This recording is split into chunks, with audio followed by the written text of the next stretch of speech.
É banana que prende o intestino, é uva passa que acidifica a água do seu corpo. Nem tudo mais é o que parece. E o Ayurveda te ajuda a entender através da compreensão das potências e qualidades aquilo que é melhor para você.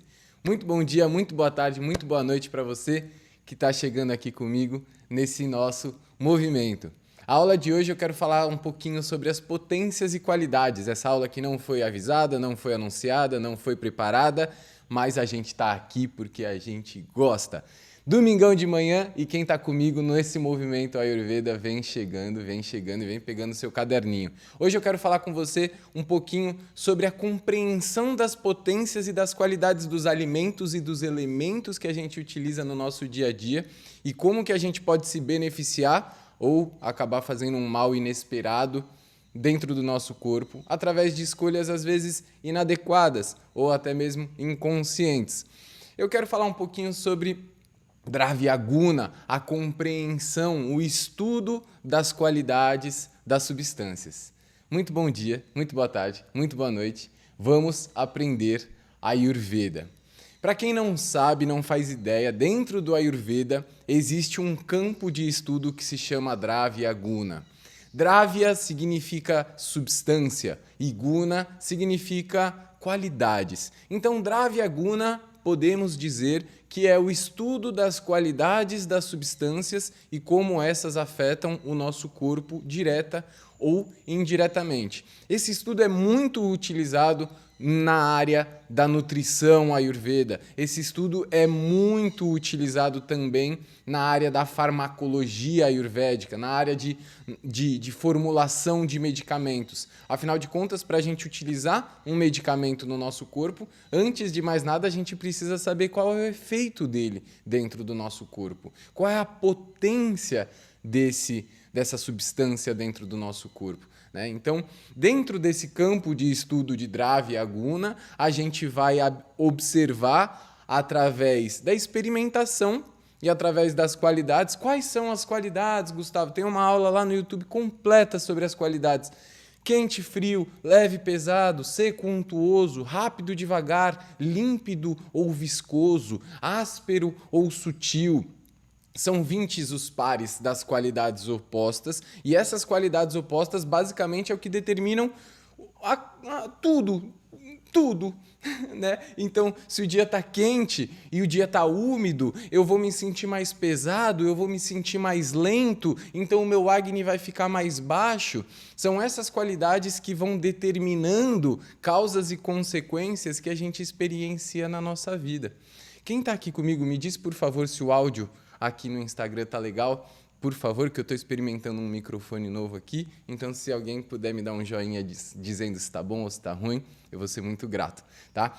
Então, Dravya Guna é esse estudo dessas qualidades e dessas substâncias. E para a gente entender um passo além, obrigado Patrícia, obrigado Giba, um passo além dessas qualidades, né? Então, se eu tenho um efeito de uma substância que me deixa um pouco mais rápido e agitado, por exemplo, tipo usar um chá de gengibre ou usar algum conjunto de especiarias no meu preparo do alimento. A potência que isso vai gerar dentro do meu corpo pode ser de duas qualidades, quente ou fria.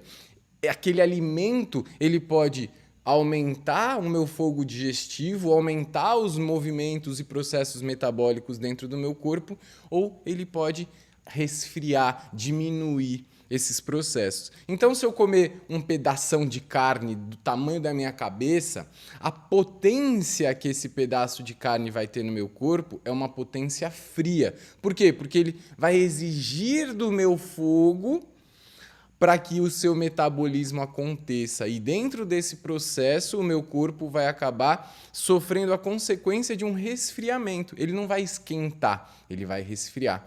Falando em esquentar, vocês estão vendo? Olha o calor. Calor absurdo na Bahia. Meu Agni hoje vai sofrer. Então, a gente tem as potências. A gente chama essa potência de Virya em sânscrito. Então, todos os elementos e alimentos possuem qualidades. Essas qualidades, por sua vez, vão gerar consequências dentro do nosso corpo. E essas consequências podem ser separadas no primeiro momento através da sua potência quente ou fria. Por que eu estou falando tudo isso?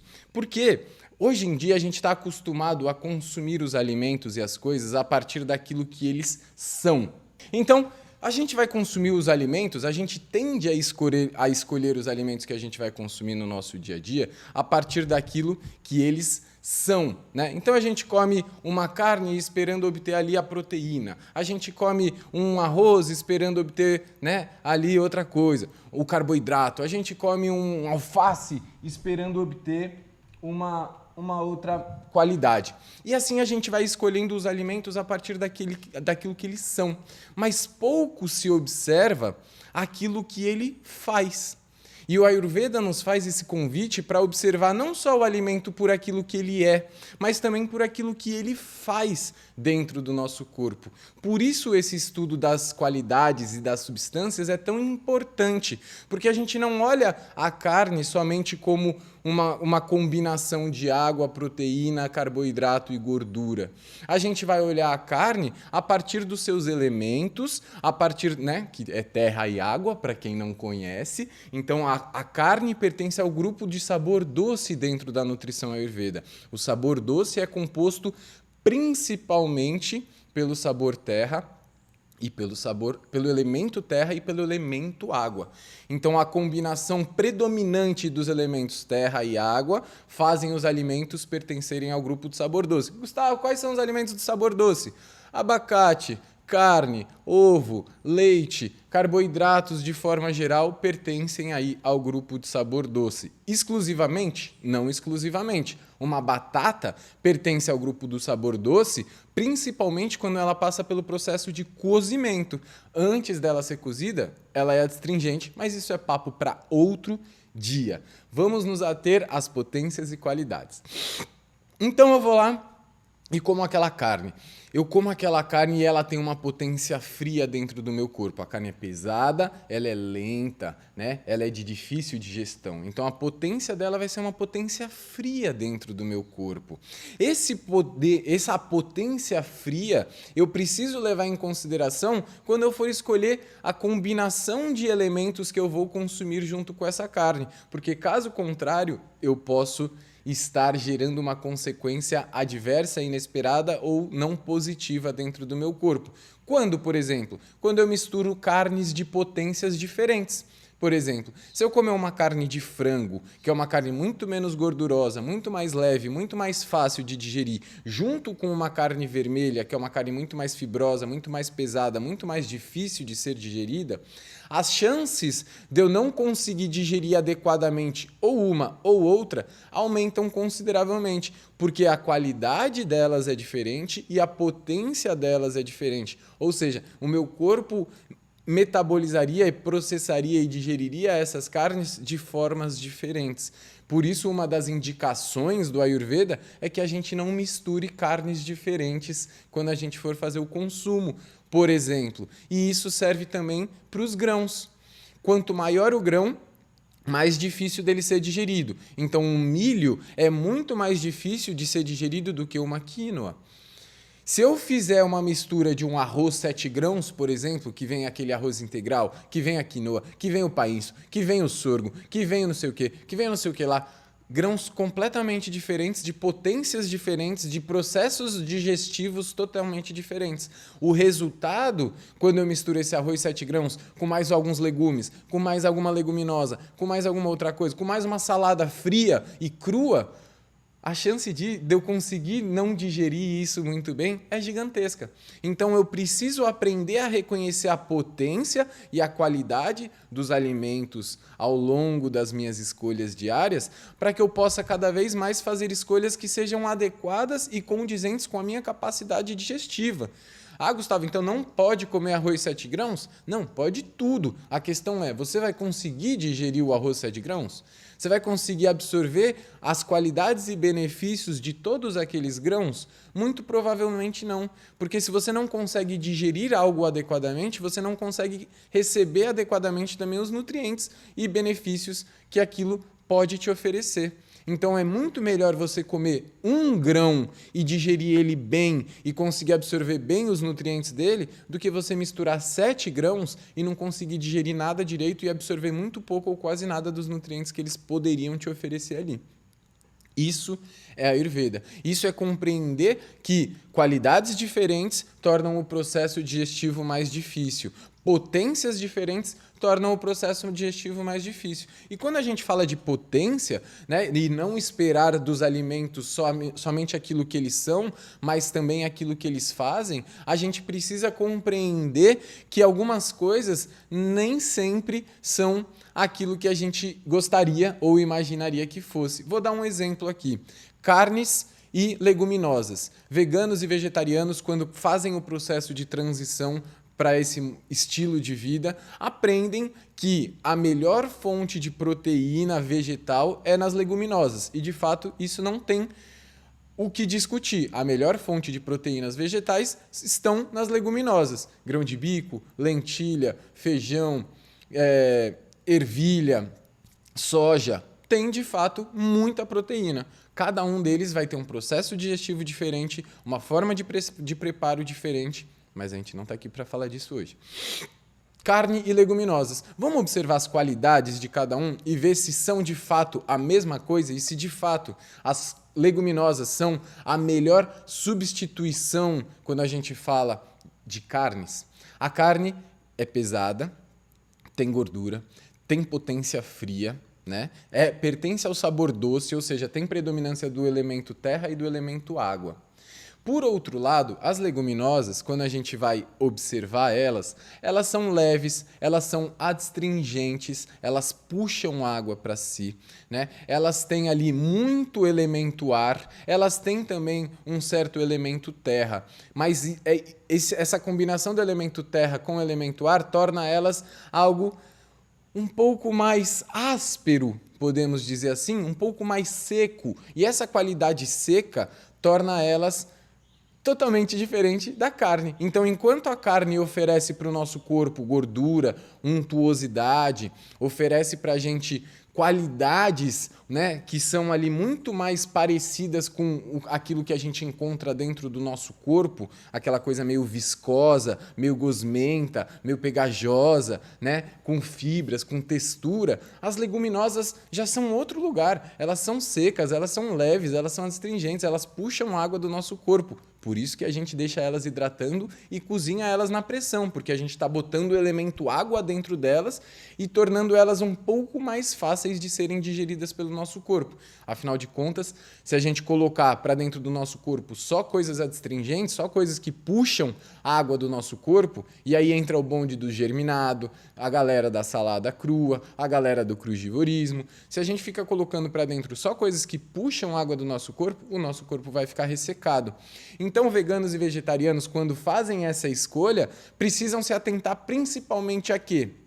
As boas gorduras, que é o que falta na alimentação vegana e vegetariana, principalmente boas gorduras, que a gente tira as fontes principais de gordura da nossa alimentação e aí fica comendo proteína vegetal, né, ali nas leguminosas, achando que está repondo e de fato está repondo as proteínas, mas carne não é só proteína. Né? As leguminosas também não são só proteína, mas se a gente ficar olhando só para essa coisa específica e esquecer que existe um todo que envolve aquilo, a gente acaba adoecendo. E uma das principais causas de adoecimento de veganos e vegetarianos que eu atendo hoje é a falta de boas gorduras, é o excesso de ressecamento.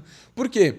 Porque a pessoa acorda de manhã e come uma pastinha de grão de bico com tahine e limão. Limão é ácido, quente, resseca, né? E limpa, vamos dizer assim. Limpa no sentido de é um elemento fogo ácido, né? Que acaba corroendo. O tahine é o gergelim ali que tem uma certa picância, que também em alta concentração em uma boa gordura, só que é uma gordura picante, podemos dizer assim. E quente. E a gente tem o grão de bico ali, que é, né, adstringente, que é uma pastinha seca e pesada e difícil de digerir. Então, a gente tem o limão e o tahine que entram como auxiliares para aumentar o fogo digestivo, daquele grão de bico. Só que se a pessoa já está com um excesso de ressecamento, já está com um excesso de elemento fogo, se ela come uma pastinha de grão de bico com hummus, com tahine e limão logo de manhã, ela vai estar aumentando esse processo de ressecamento dela e não vai estar botando uma boa gordura para promover a untuosidade, para promover a proteção celular e a proteção das paredes do trato digestivo e de todo o corpo. Porque se você me abrir no meio, você vai encontrar um monte de coisa gosmenta e untuosa. Então, a gente precisa consumir coisas gosmentas e untuosas no nosso dia a dia para que a gente possa manter o nosso corpo em equilíbrio. Se a gente vai para o caminho só de olhar os micronutrientes, as coisinhas, e não olhar o todo que envolve o alimento, a gente acaba deixando passar muita coisa.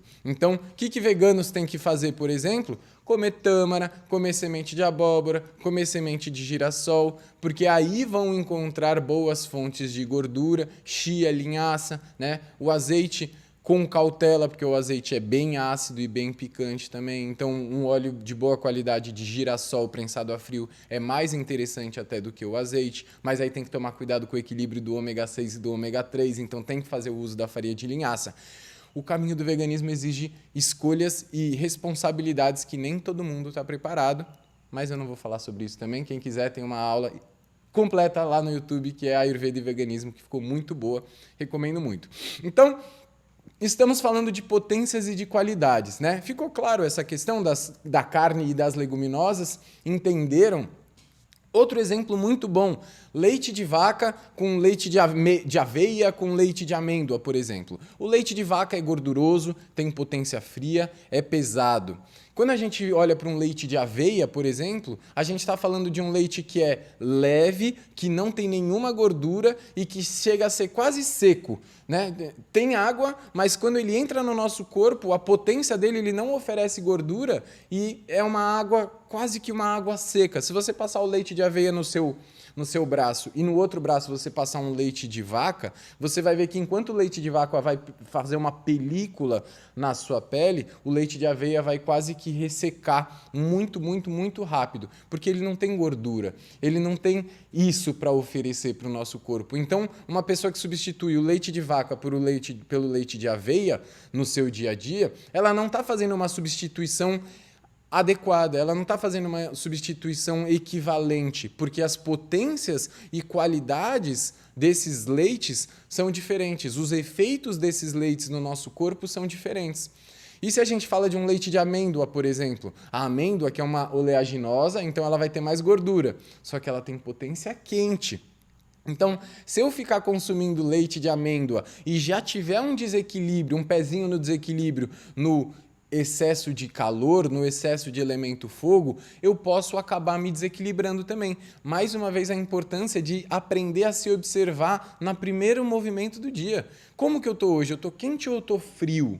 Poxa, se eu estou quente, eu não vou fazer uso de coisas que vão aumentar mais ainda esse elemento quente. Então eu não vou comer aquela comida apimentada, eu não vou comer aquele tomate de manhã, eu não vou tomar aquela kombucha ou aquele kefir de manhã, eu não vou tacar shoyu no meu almoço, entende? Eu não vou botar muito sal na minha comida, porque se eu já acordei quente, se eu aumentar demais essa qualidade no meu dia, talvez não vai me fazer muito bem. E isso entra, por exemplo, o leite de amêndoa ou leite de castanha de caju, que são leites gordurosos, mais pesados e mais difíceis de serem digeridos, só que eles têm uma potência quente dentro do nosso corpo, certo? Então, coisinhas assim. Essa semana eu fiz um vídeo falando um pouquinho, né, sobre como as coisas não são aquilo que mais aparentam ser. E dei um exemplo da banana, né? A banana, para quem não assistiu o vídeo, muito comum a banana hoje em dia. Eu moro na Bahia, para quem não sabe, já cruzei essa Bahia algumas vezes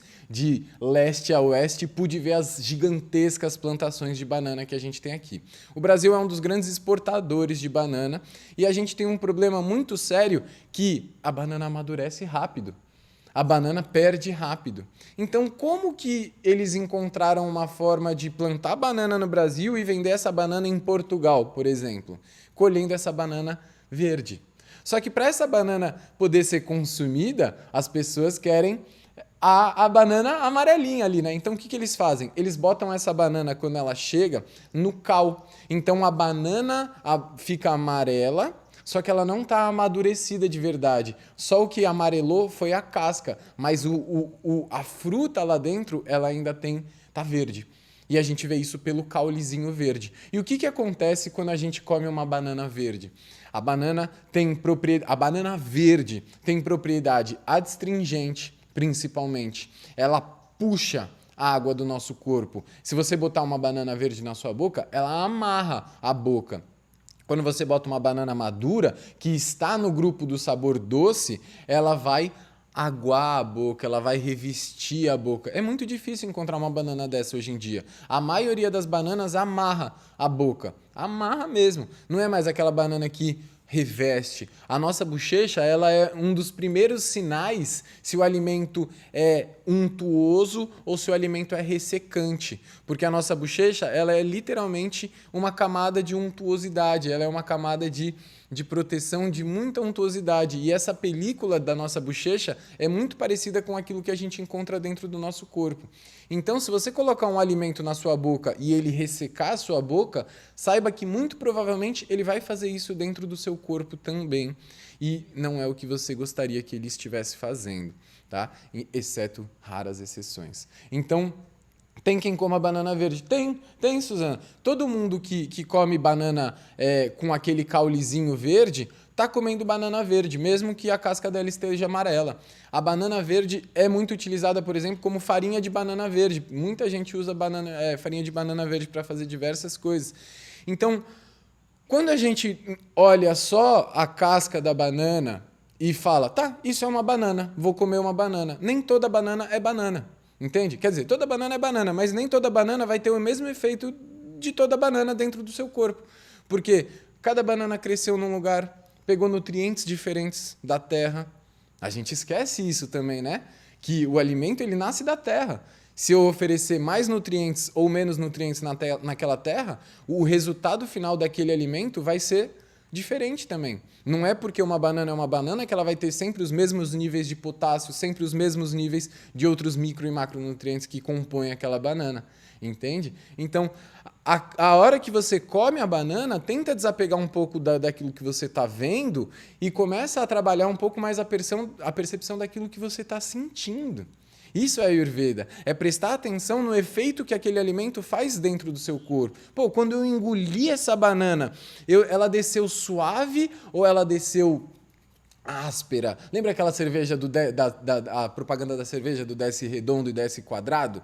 É mais ou menos isso. Tem cerveja que desce redondo, tem cerveja que desce quadrado. Tem banana que bota na boca, ela reveste a boca, ela faz a boca aguar, ela desce macia, sutil. E tem banana que você bota na boca, ela puxa, ela já amarga, ela já...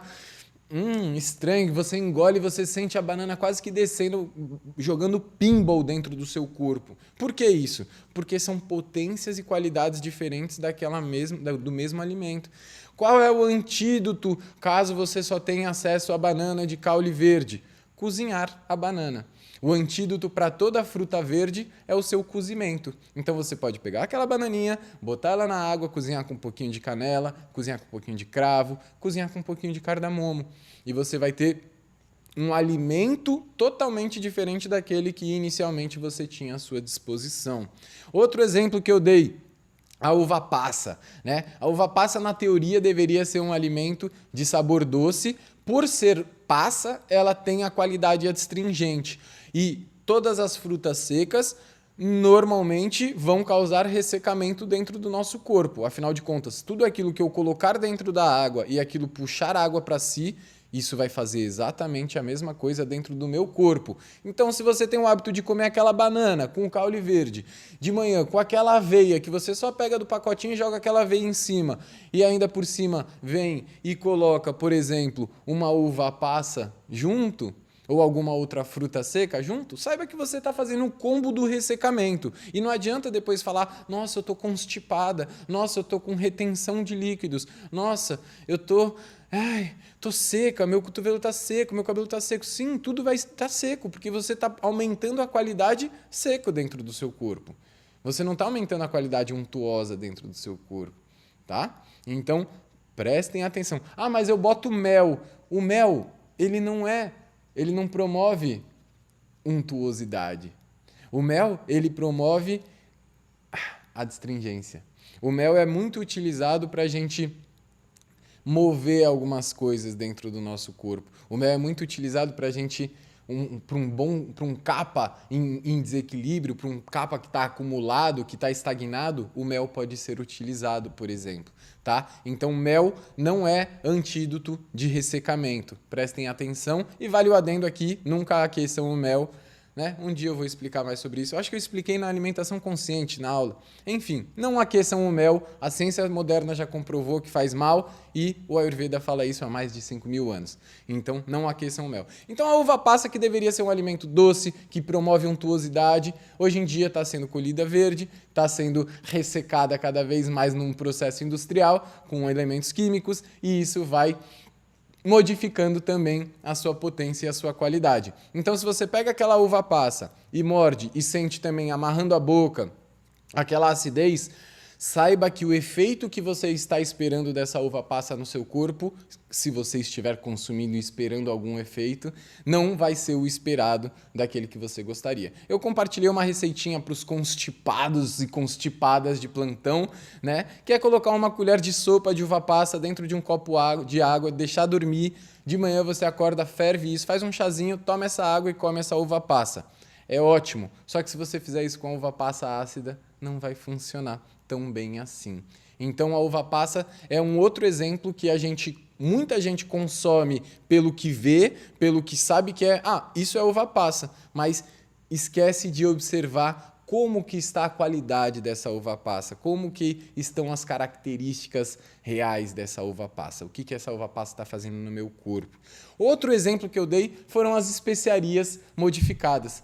Pouca gente sabe que aqui no Brasil a Anvisa permite que os temperos tenham um acréscimo de algumas outras substâncias. Isso começou principalmente lá atrás, no começo do rolê dos temperos, tinha muita falsificação de tempero porque as especiarias eram caras. Então, para render, eu adoro falar eles, né? Quem são eles? Eu não sei. Algumas pessoas lá no passado entenderam que, se a gente colocar um amidozinho de milho aqui, uma farinhazinha aqui, não pega nada, ninguém vai perceber, a gente aumenta o peso, diminui a quantidade e a gente tem mais lucro. Enfim, hoje em dia a Anvisa permite que os temperos sejam modificados e tenham substâncias adicionadas.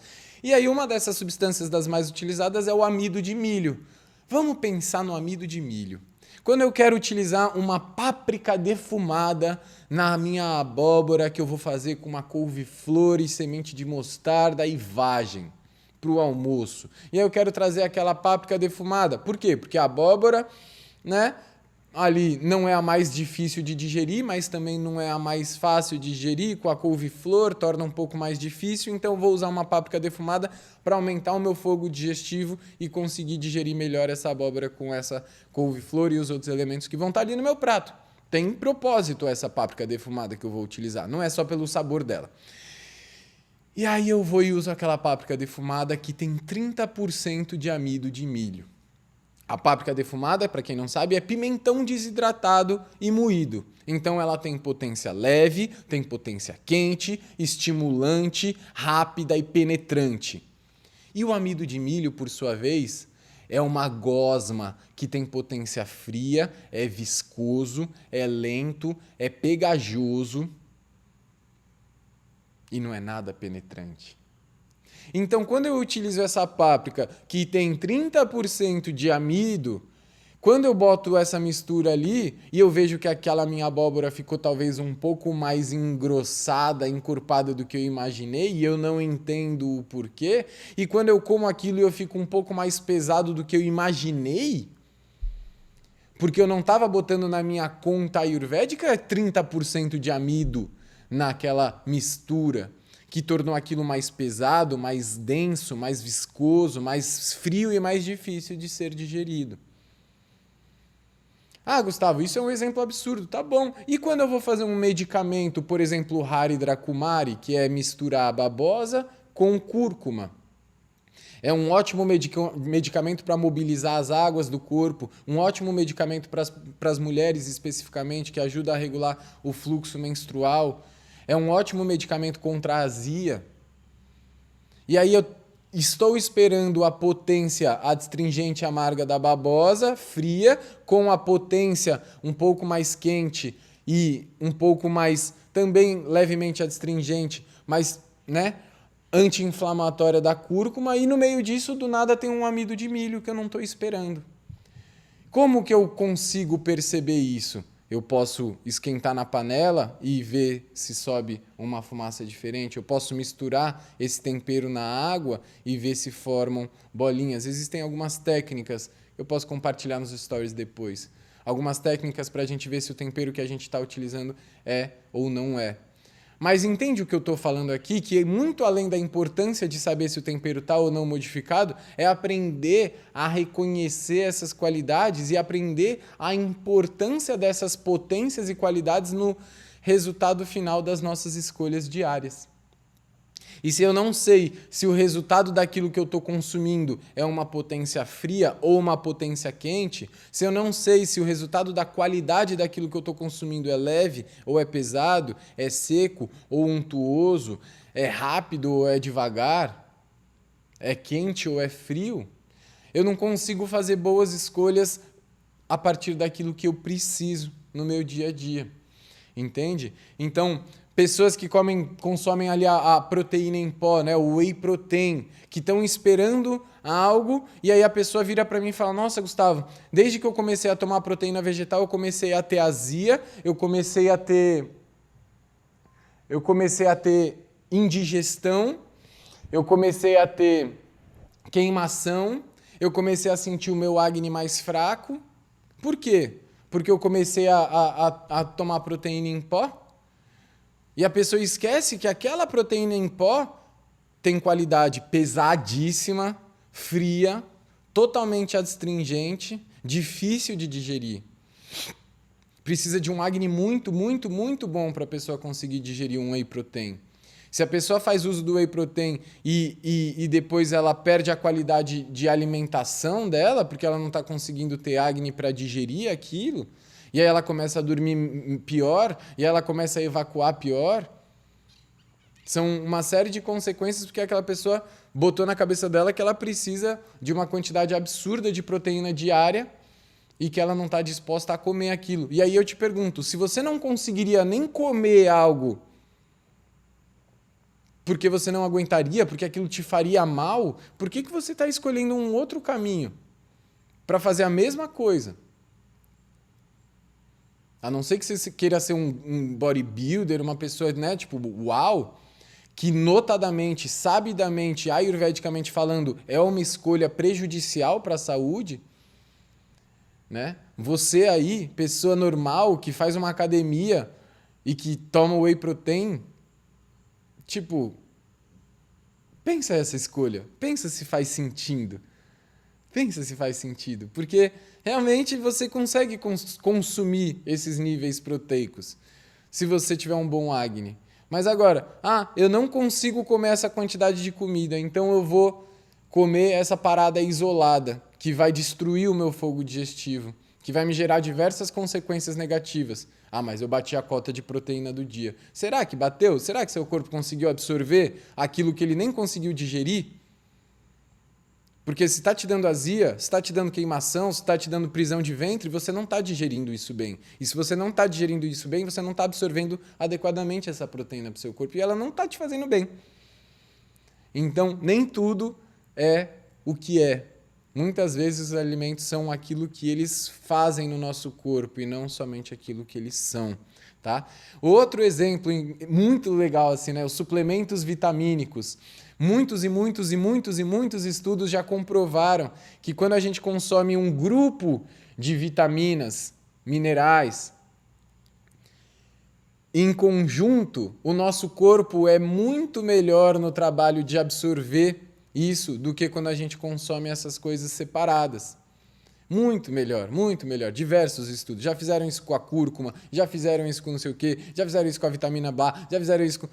O nosso corpo é melhor recebendo vitaminas, nutrientes e minerais em pacotes, em conjuntos. Ah, Gustavo, então eu vou tomar um multivitamínico. Sim, sabe como que chama o melhor multivitamínico do mundo? Comida de verdade. Comida de verdade. Se você está buscando atalhos em pílulas que são de propriedade leve, seca e adstringente, que muitas vezes nem chegam no lugar onde elas deveriam chegar para ser adequadamente absorvidas, saiba que muito provavelmente você está jogando muito dinheiro fora e está trocando uma boa refeição que daria muito mais do que somente aquilo que você está tentando consumir numa cápsula do que outros movimentos, tá? Então, se você faz uso de suplementos vitamínicos sem necessidade,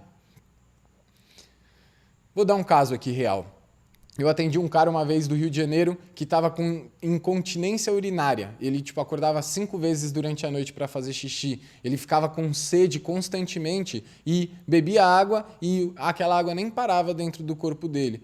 E aí você pensa em diversas possibilidades, né? Diabetes, enfim, diversas possibilidades. Fui questionando, você faz uso de alguma coisa? Eu tomo suplemento, eu tomo vitamina D todos os dias. E o excesso de vitamina D pode levar a esse processo que ele estava passando, de não retenção de líquidos.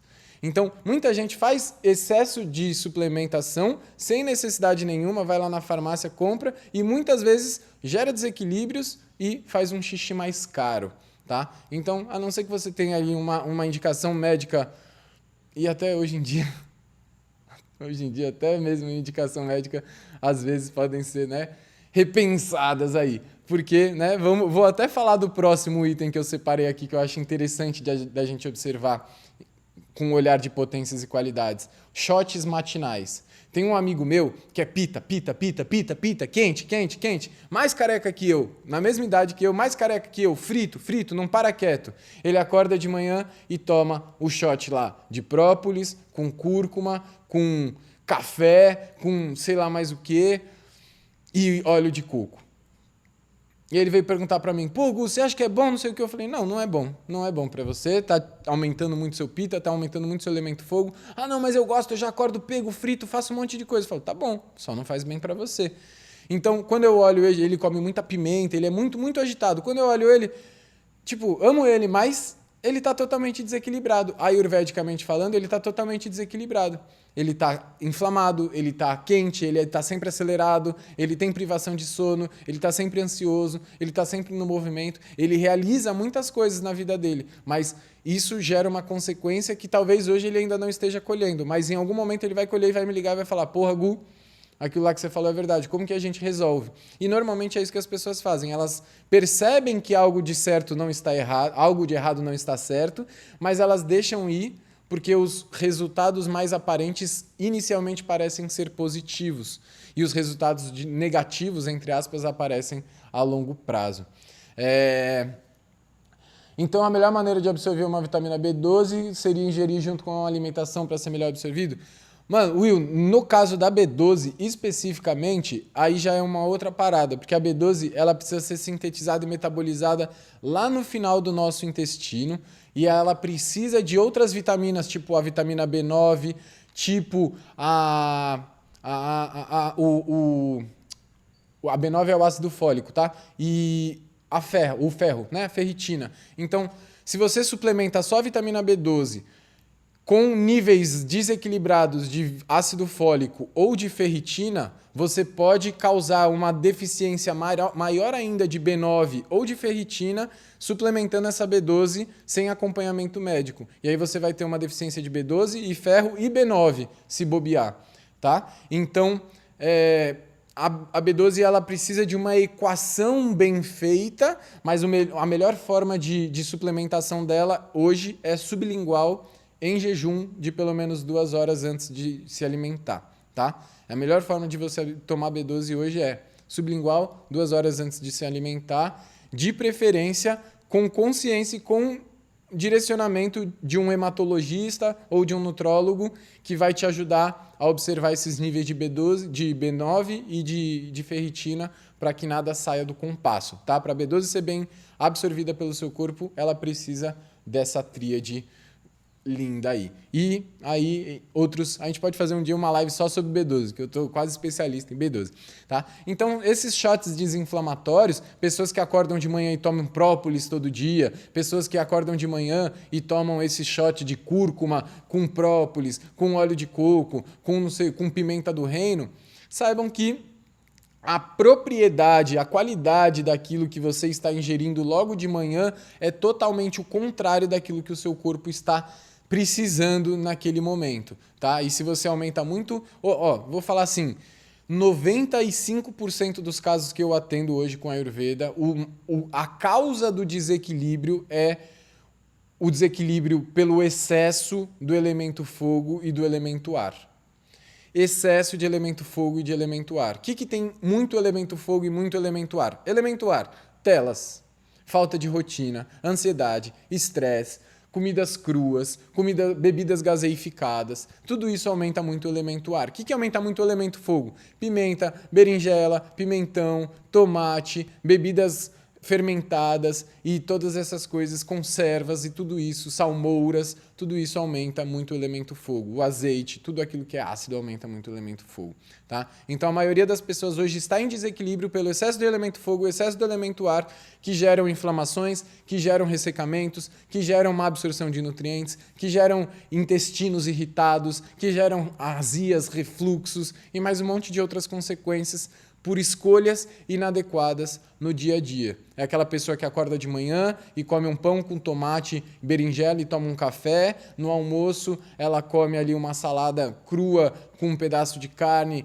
com feijão e com um germinado de fava. E de noite come uma pizza de calabresa e chega no final de semana e não sabe por que está se sentindo tão mal, tá? Então, suplementação de ferritina e Hashimoto, como ajustar a alimentação para melhorar a absorção?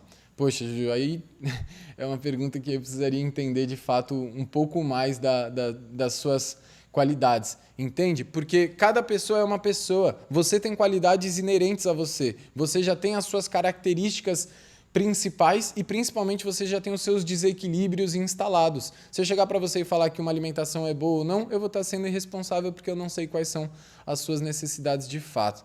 Minha vitamina B12 está sempre abaixo do normal. Qual alimento posso usar para melhorar? Nenhum. A vitamina B12 surge a partir de bactérias, principalmente quando a gente fala aí de processos naturais. Tá? Hoje em dia a gente vive num mundo que é totalmente esterilizado, que é totalmente higienizado e até mesmo as pessoas que consomem carnes, ovos, hoje em dia a gente tem aí uma estatística de que aproximadamente 40% das pessoas onívoras, né, que consomem animais e derivados, têm deficiência de B12. E dentro do grupo dos veganos e vegetarianos, esses dados sobem para 60%, 65% e até 70%.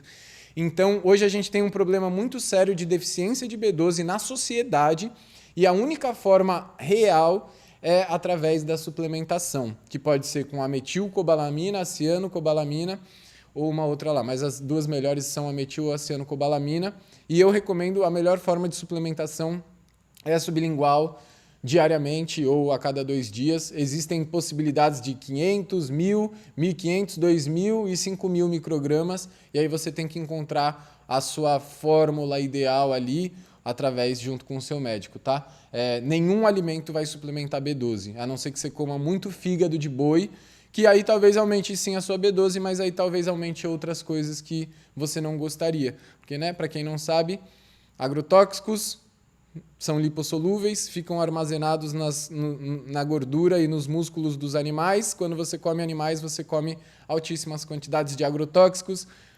Expliquei bastante isso na live Ayurveda e Veganismo também, que está lá no YouTube, salve e disponível de graça para vocês. Tá? B12 sublingual quebra jejum? Não quebra jejum, não. Você pode botar ela e só vai absorver ali normal, não é considerado uma quebra de jejum, até porque ela é absorvida não no seu estômago, mas pela sua boca, tá? Eu não lembro o nome disso aqui, pelas suas mucosas sublinguais. Já ouvi dizer que B12 alta acima do 1.000 pode ser intolerância, alergia, sabe se procede? Sempre tive bem alto e nunca investigaram, eu tenho intestino irritável. Pode ser. A B12 muito alta pode indicar algum problema, sim, pode indicar uma inflamação. eu daria uma investigada assim se eu fosse você. Hoje os níveis considerados ideais de B12 estão entre 750 a 1000, tá? Muito mais do que isso ou abaixo disso é considerado deficiência para cima ou para baixo e vale a pena investigar. Outra coisa, quem faz suplementação tem que dar um intervalo de 1 mês para fazer o exame de sangue para ver os níveis reais. E outra forma de ver é através da homocisteína, que você consegue ver como estão esses níveis de B12 aí no sangue, tá? Para a gente finalizar a nossa aula de hoje, eu quero falar só o último detalhe, né, que eu gosto muito de trazer, que é a questão do suco verde, que talvez seja o melhor exemplo de potências e qualidades e efeitos adversos que as pessoas buscam, né? Então, o suco verde, que muitas vezes é composto ali por couve, por maçã, por folhas, né, de forma geral, aipo, salsão, e aí pega ali mais uma outra fruta e bota um leite vegetal ou bota uma água e normalmente é consumido gelado, né? Olha que combinação linda, a gente tem um monte de coisa adstringente, seca, leve, fria, leve não, na verdade, né? Pesada, porque tudo aquilo que é frio e seco é pesado para nossa digestão, é leve na mão, mas é pesado na digestão. Então, tem potência resfriante, tem potência adstringente, tem potência de diminuir o nosso acne, diminuir o nosso fogo digestivo. Aí vai aquela pessoa que está constipada, aquela pessoa que está com dor nas juntas, aquela pessoa que está com o cotovelo ressecado, com o calcanhar ressecado, com as unhas fracas, com os olhos secos, com constipação no nariz. E aí vai aquela pessoa toda linda, acende o seu incenso, às 6 horas da manhã, né? Passa o seu óleo de coco, pesado, frio e adstringente no corpo e toma o seu suco verde. Uau! Arro! Estou em conexão com o divino. Né? E aí ela vai meditar, e aí ela vai ouvir mantras, e ela vai ficar sempre nesse campo etéreo do ar, do leve. Só que ela não está percebendo que ela está sem fome, que ela está pulando refeição, que ela não está conseguindo digerir muito bem aquele almoço, que ela está comendo cada vez menos, e quando ela quer comer coisas cheias de prana, cruas, cheias de vida, sem perceber que a própria vida dela está indo embora, através de escolhas totalmente inadequadas com aquilo que ela precisa naquele momento. Aquilo que você vê não é aquilo que age dentro de você. E o suco verde é um dos melhores exemplos de gerar desequilíbrio através de escolha inconsciente. Porque aquilo que você espera do suco verde não é aquilo que ele vai te entregar. Então, como equilibrar um suco verde para que ele se torne ayurvédico, por exemplo? Você pode colocar ali uma manga, você pode colocar ali uma couve, você pode colocar até uma batata doce, você pode colocar 3 tâmaras, um pouco de gengibre, você pode colocar uma água quente para bater tudo isso. E se quiser, pode colocar até um pouquinho de pimenta do reino, dependendo do seu fogo digestivo. E pronto, você transformou algo que era um suco pesado, difícil de digerir, que vai baixar o seu acne, em um suco que é muito mais nutritivo, que vai promover untuosidade, que vai ajudar o seu fogo digestivo, vai ter potência para digerir os outros alimentos que estão ali e assim você tem uma escolha muito mais adequada com aquilo que o seu corpo precisa de manhã. O que o nosso corpo precisa de manhã? Se eu dormir durante 8 horas, eu estou pesado, eu estou frio, eu estou lento. Eu preciso de algo que me deixe rápido, quente e móvel. Eu posso fazer isso com água morna, eu posso fazer isso com um chá de gengibre, eu posso fazer isso com a panaceia, eu posso fazer isso com uma caminhada, eu posso fazer isso com um exercício físico, eu posso fazer isso com uma oleação com óleo de gergelim quente. São muitas as possibilidades, mas definitivamente não é comendo uma banana verde com aveia, definitivamente não é tomando um suco verde, definitivamente não é comendo uma uva passa ácida, tá? Essa foi a nossa aula de hoje, ela vai ficar salva lá no YouTube para quem quiser assistir de novo em 2x, 1.5x, vai ficar salva aqui no Instagram também, se vocês quiserem compartilhar com as pessoas que vocês gostam e podem se beneficiar disso, vai ser um prazer. É importante lembrar algumas coisas. Primeira delas, a agenda para os acompanhamentos de março e abril está aberta. Quem quiser mudar a sua vida com o Ayurveda, aplicar o Ayurveda na sua vida com o meu auxílio, manda mensagem para mim. As vagas para o movimento Ayurveda estão abertas também, se você quer estudar Ayurveda, entender os fundamentos do Ayurveda para aplicar essa magia linda na sua vida, no seu dia a dia. O link está na bio. E as vagas para vivência Raízes do Ayurveda, que vai acontecer aqui na Bahia comigo e com o Yuri presencialmente, onde a gente vai te ensinar tudo dos fundamentos do Ayurveda. Vamos ter um dia inteiro só na cozinha, ensinando a cozinhar, a fazer cardápio, montar, a estruturar a sua semana alimentarmente, olhar a vida. A gente vai te ensinar o olhar ayurvédico na prática. Vão ser 4 dias com a gente aqui na Bahia, vivendo a Ayurveda durante 4 dias. Enfim, o link está na bio também, Raízes do Ayurveda. As vagas estão abertas e as 10 primeiras pessoas que se inscreverem vão ganhar um diagnóstico completo comigo. Então, se isso não é motivo suficiente para você começar a estudar Ayurveda e começar a aplicar Ayurveda no seu dia a dia, eu não sei o que é. Tamo junto, muito obrigado, amo vocês e é nóis.